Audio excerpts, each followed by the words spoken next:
Tonight we're gonna have a funky time.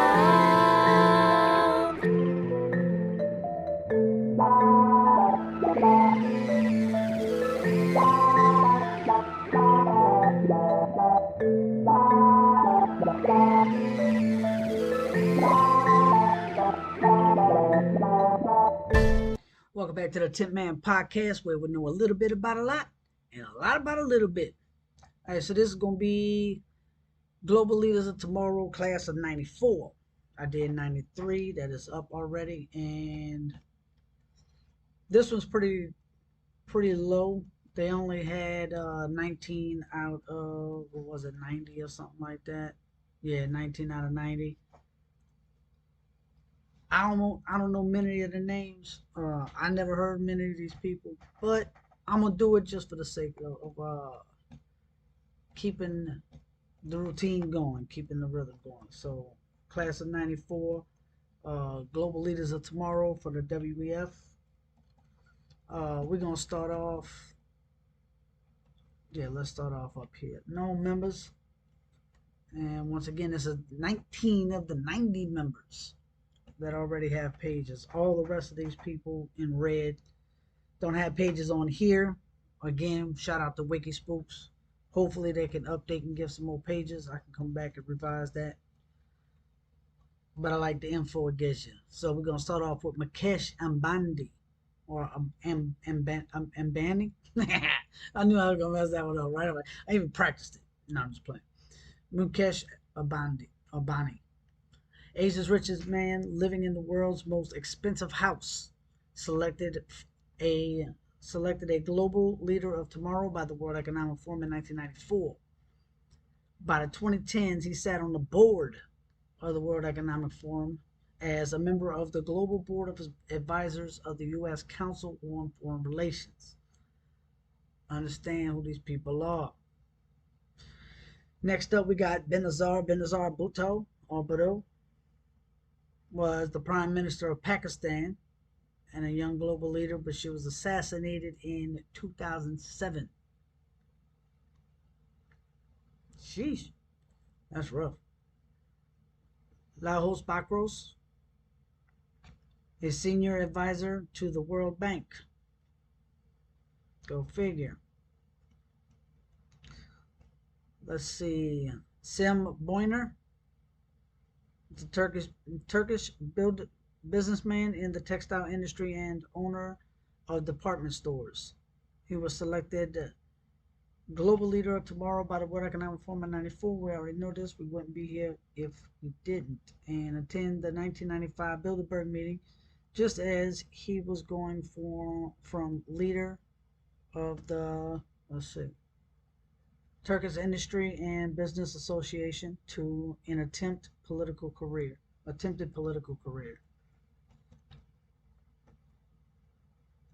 Early life and education. Sim Boyner was born, right? When I ain't worried about all that. Graduated from Robert College. I don't know that word. We ain't gonna go there. He studied at, what is it? Bogazici University. And earned a bachelor's degree in business administration. That's career. Let's see what else he got on. Nothing.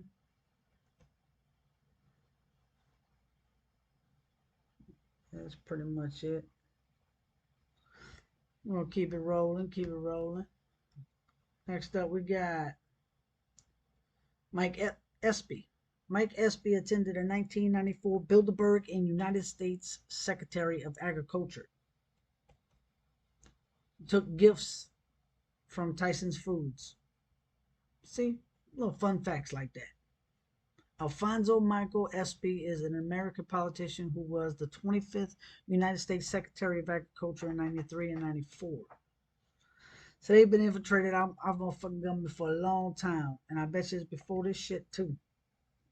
This is when they got bold and just started keeping records of it. Let's see. Hannah Gronkowitz Waltz is a Polish politician and lawyer who was president of the National Bank of Poland in 92 to 2001 and mayor of Warsaw between '06 and 18. She was selected a global leader of tomorrow by the World Economic Forum in 94. We know this as a candidate in the 1995.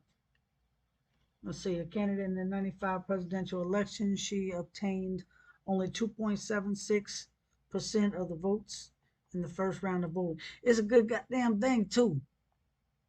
Knowing that she was a part of the goddamn World Economic Forum back then. That's a beautiful thing. She didn't become president. Get out of here.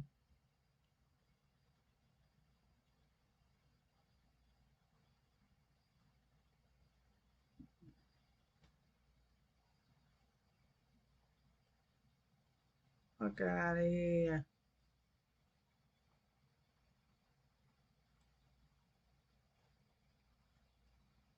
What else?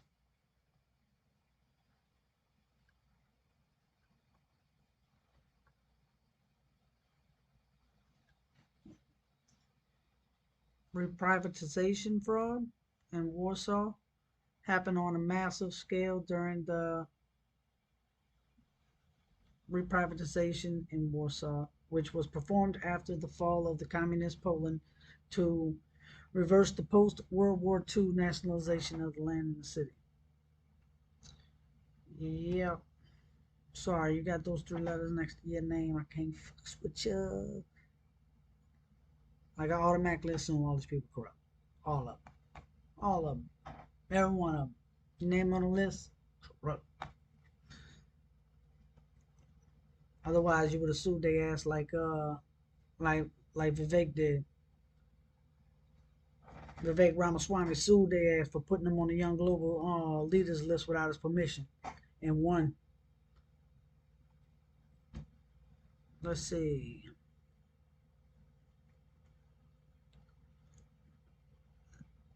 I don't know how to pronounce the shit, but I'm gonna try anyway. Ling Hang Kyung is a retired Singaporean officer and politician, a member of the governing People's Action Party. He was a member of the parliament 91 to 2020. He also held positions in the cabinet 1994 to 2018, including Minister of National Development 94 to 99, Minister for Health 99 to 2003, Minister in the Prime Minister's Office. That's weird. 2003 to 2004, Minister of Trade and Industry 04 to 18. He was selected in 94. Let's see, it's pretty much a wrap for that.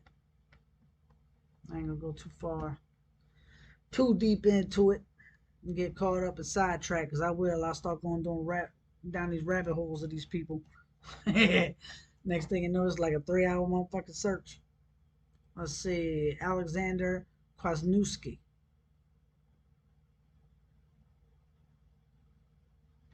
is a former Polish president. Let the CIA run a secret prison on Polish territory. These fucking people. Let's see, Trevor Manuel. Trevor Manuel is a South African politician who served the government of South Africa as a Minister of Finance from 96 to 09. During the presidencies of Nelson Mandela, Thabo Mbeki, and these fucking names, Galima Motlanthe, and subsequently as minister in the presidency for National Planning Commission from 2009 to 2014 under former President Jacob Zuma.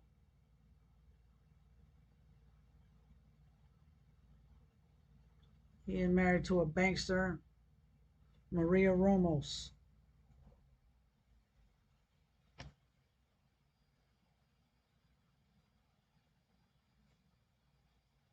Huh. And she is a global leader of 98. So we'll be seeing her soon.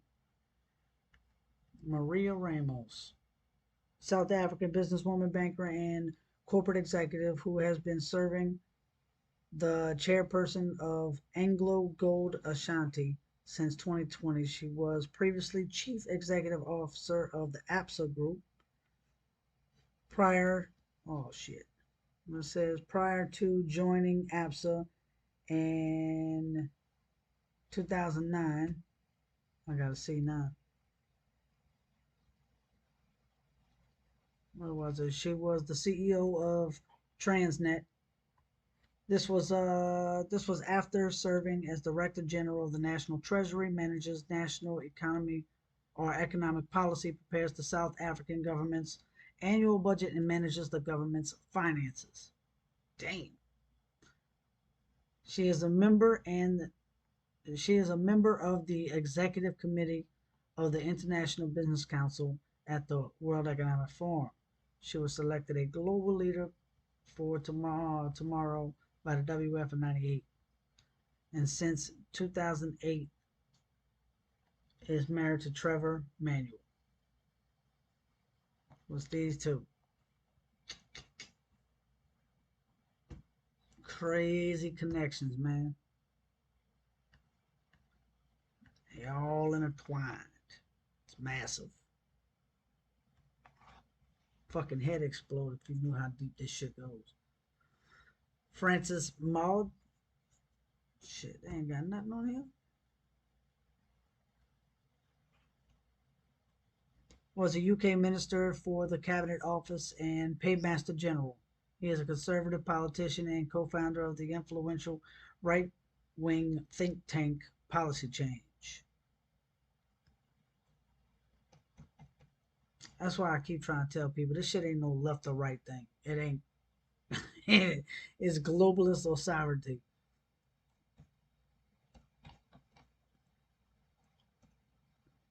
As I would say, anti-human, because they are all eugenicists.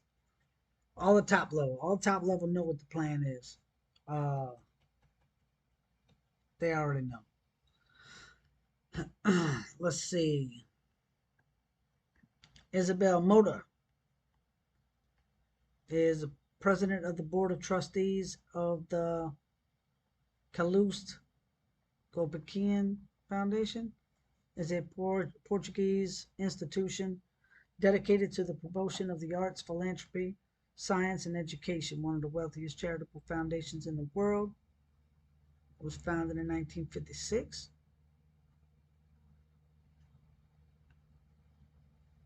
Isabel Mota is a Portuguese financier and president. Oh, all right, nice. Basically gave me the same little rundown. Next up, we have Andres Pastrana Arango. They have messed up the bold, wasn't on that one. Let me see. Andres Pastrana Arango is a Colombian politician who was the 30th president of Colombia from 98 to 2002, following in the footsteps of his father, Miguel Pastrana Barrero, who was president from 1970 to 1974. He was elected global leader. That's right. That's right, he was in 94. Let's see. Abraham Patel is a South African trade union leader and cabinet minister. He was previously Minister of Economic Development from 2009 to 2019. As a Minister of Trade, Industry, and Competition, he was one of the main administrators of the waves of lockdowns that shut down most activities in the country from March 2023 to 20, or at least March 2020. And onward. He was selected a global leader in 94. We already know this. So they've literally been planting their people in and out of these governments all around the world. Yes. Yes. I am extremely convinced that this is the Fourth Reich. Same MO, uh, different look. That's what it is. It's a different look. Same end goal, except for instead of what Adolf did, he did it by pretty much race. What they're doing is by genetic traits, eugenics. Let's see who's next. We got Stephen Ratner. Stephen Ratner is a former investment banker who worked for 2 decades at Lehman Brothers, Lazard Freres, and Morgan Stanley before working at the U.S. Treasury Department. Oh, great.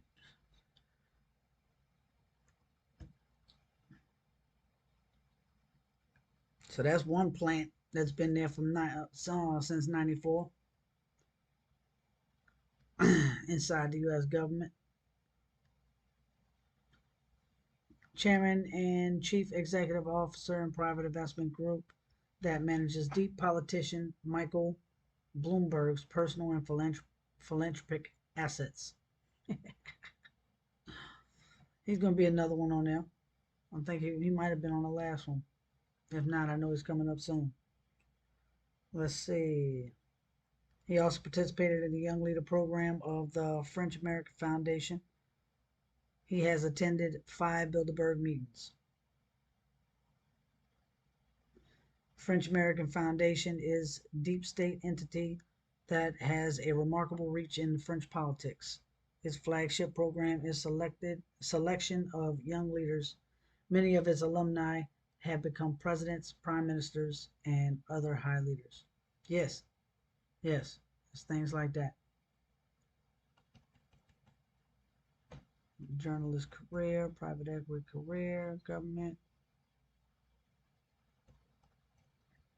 most political career.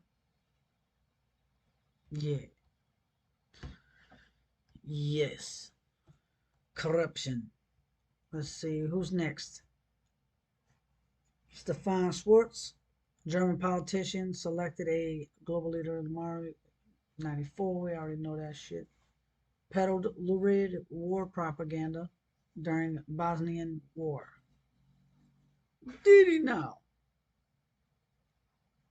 Is a German politician selected global leader? Same shit. Okay. Let's see.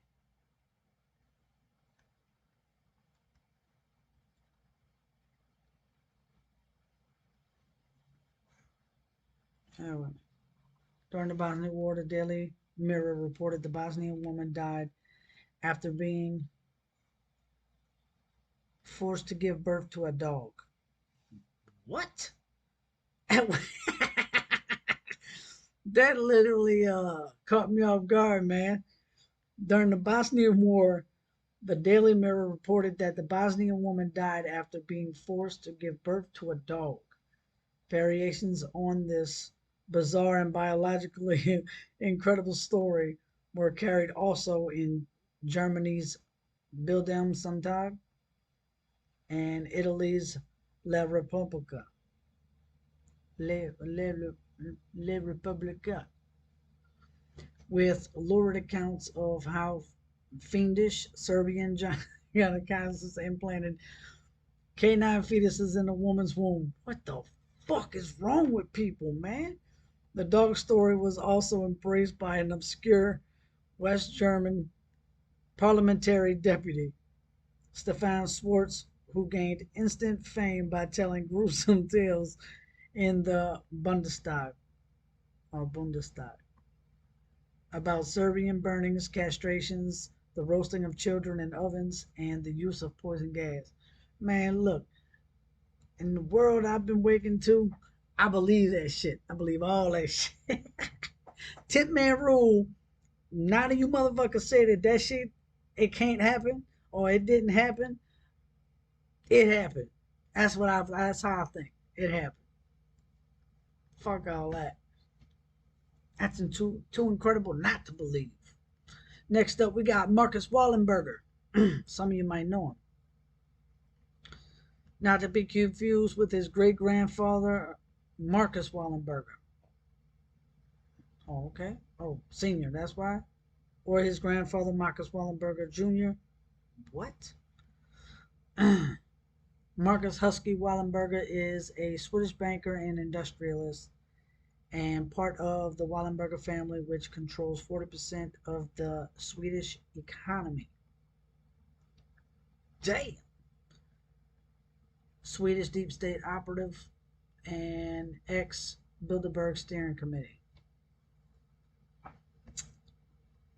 Damn. Roger de Weck, Director General of Swiss Broadcasting Corporation 2011 to 2017. Is a Swiss editor and media manager from the beginning of 2011 to 17. He was a Director General of the public broadcaster Swiss Broadcasting Corporation. He is the son of a Swiss banker, Philip de Reck, who attended meetings of the deep state Milieu Le Cercle several times in the 1970s. Roger Dweck was selected in 94. Huh. I don't know none of these people, so I'm learning as you learning. If you don't know them either. Is a Swiss businessman. What was that? Peter A. Wuffley? Wuffley is a Swedish businessman who was appointed president and chief executive officer of the bank UBS AG, which is a proud partner of the World Economic Forum. In December 2001, after serving as the chief executive of UBS Asset Management and the company's chief financial officer.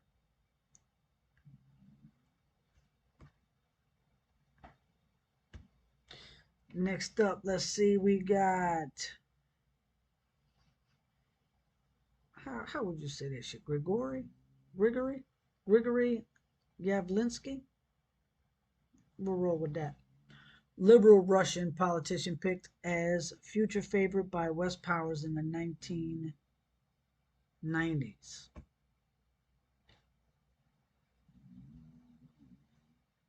Yavlinsky, Grigory Yavlinsky, Borovik investigated the Moscow apartment bombings and prepared a series of publications about them. I'd like to know a little bit more about this dude. And why was the Western powers so enthused about him? Oh, that's why. Trilateral Commission. Yeah? I bet you they tried to implant him into Russia.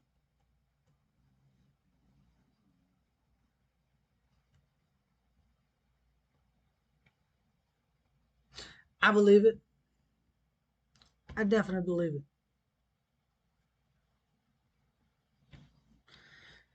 it. Grigory Yavlinsky. He connected. They all connected. All right, that will do it for this video of the Global Leaders of Tomorrow, Class of 94. Appreciate y'all joining me, supporting the channel. Like, sub, share. Help me expose the largest fascist society the world has ever seen.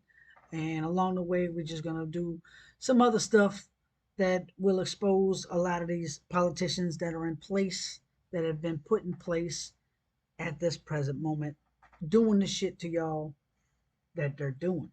So until then, see y'all in the next video. Peace.